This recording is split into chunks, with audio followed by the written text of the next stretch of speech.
तो जैसे ही किशोरी जी और ठाकुर जी ने विचार किया लीला संवरण का, इतने में ही किशोरी जी के श्री अंग से ही अष्ट सखियां प्रकट हो गईं, जिनमें श्री ललिता जी, विशाखा जी, तुंग विद्या, चंपक लता आदि आदि सखियां प्रकट हुई। बहुत ध्यान से सुनिए सब लोग।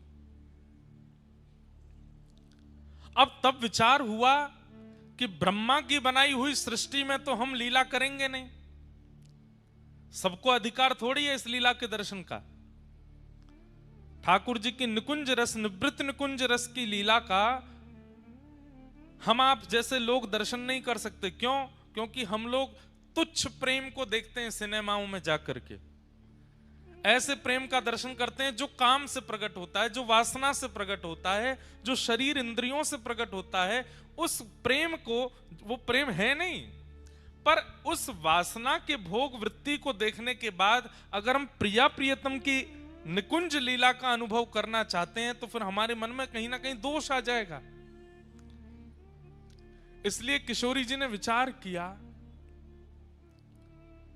एक ऐसी पृष्ठभूमि हो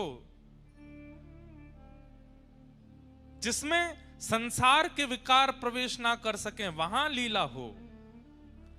तब किशोरी जी के चित्त से श्री वृंदा महारानी प्रकट हुई।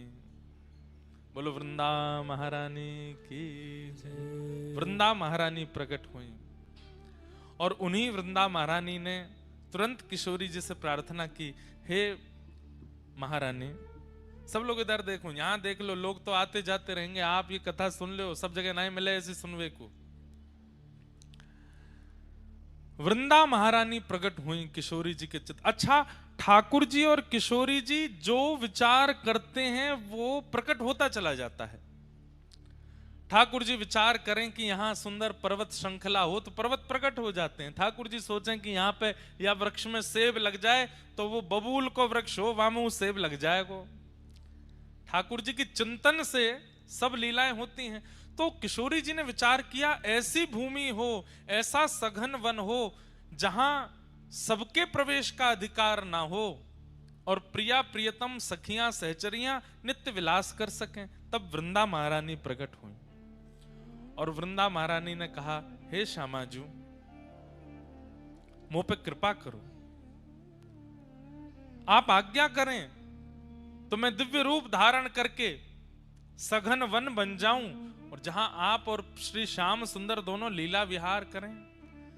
तब श्री नित्य गोलोक धाम में श्री वृंदा महारानी ही निकुंज वन के रूप में प्रकट हो गई।